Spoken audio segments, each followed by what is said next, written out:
Bismillahirrahmanirrahim. Assalamualaikum warahmatullahi wabarakatuh. Video ini akan menerangkan berkaitan dengan sijil kemahiran Malaysia dengan cara PPT amali. Dengan cara PPT secara amali.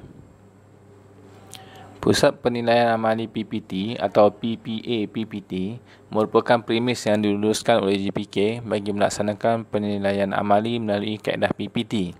Permohonan sebagai PPA PPT merupakan prosedur di mana JPK menilai keupayaan sesuatu syarikat, organisasi, persatuan, pertubuhan atau penyedia latihan untuk melaksanakan penilaian amali berdasarkan syarat-syarat yang telah ditetapkan. Penilaian amali yang dilaksanakan di PPA PPT hendaklah merujuk kepada Standard Kemahiran Pekerjaan Kebangsaan SKPK atau lebih dikenali sebagai National Occupational Skill Standard atau NOS yang terdapat dalam daftar standard terkini serta lain-lain syarat yang telah ditetapkan.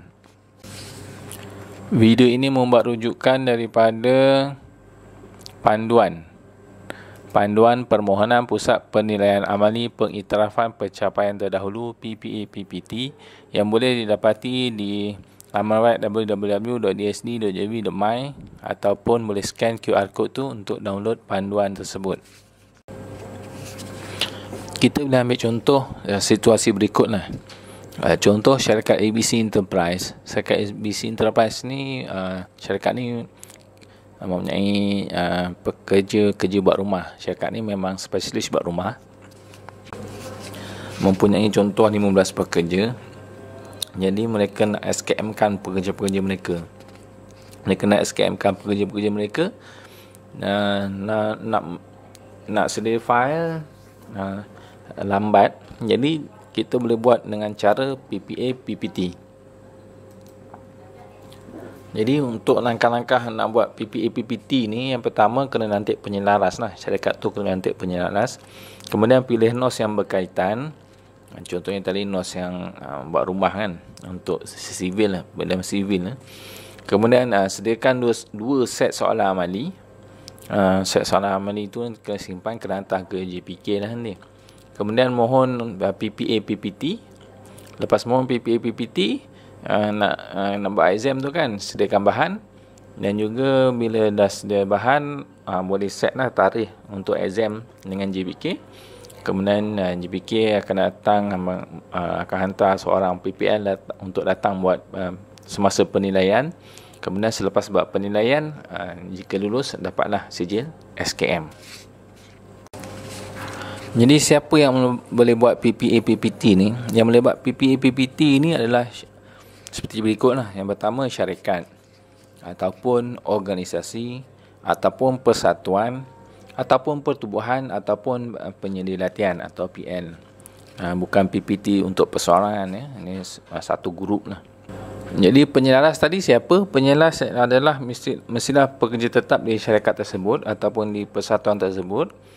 Kemudian kalau yang persatuan tadi mesti jadi ahli persatuan, ataupun pertubuhan mesti jadi ahli pertubuhan. Tanggungjawab penyelaras PPA PPT. Yang pertama, menyelaras pendaftaran dan permohonan calon dalam sistem MySpike. Menyediakan jadual penilaian berdasarkan kumpulan calon yang didaftarkan. Yang ketiga, mengemaskini maklumat penilaian calon di dalam sistem MySpike bagi tujuan permohonan verifikasi PPL PPT. Yang keempat, memastikan bahan, peralatan dan kelengkapan serta soalan penilaian amali lengkap sebelum sesi penilaian dilakukan. Yang kelima, menghadiri sesi verifikasi PPL PPT. Yang keenam, memastikan calon hadir semasa sesi verifikasi dan hanya calon yang berdaftar sahaja yang layak menduduki penilaian amali tersebut. Yang ketujuh, memberi penerangan kepada calon berkenaan penilaian amali yang akan dijalankan. Yang ke-8, memastikan PPL PPT mengemaskini keputusan penilaian dalam sistem MySpike. Dan yang terakhir, bertanggungjawab dalam mengumpul LPKT yang telah disahkan oleh PPL PPT bagi penilaian DKM atau DLKM untuk diserahkan kepada JPK. Siapa yang boleh mohon PPT dengan cara PPA PPT ni? Jadi untuk syarikat atau organisasi, hanya kaki tangan dan atau pekerja syarikat atau organisasi sahaja yang boleh mohon.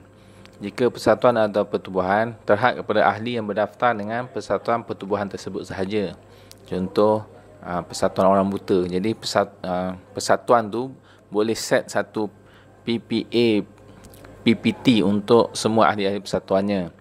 Ataupun jika di penyedia latihan tadi, kalau penyedia latihan boleh menerima mana-mana individu yang didaftarkan sebagai calon PPT.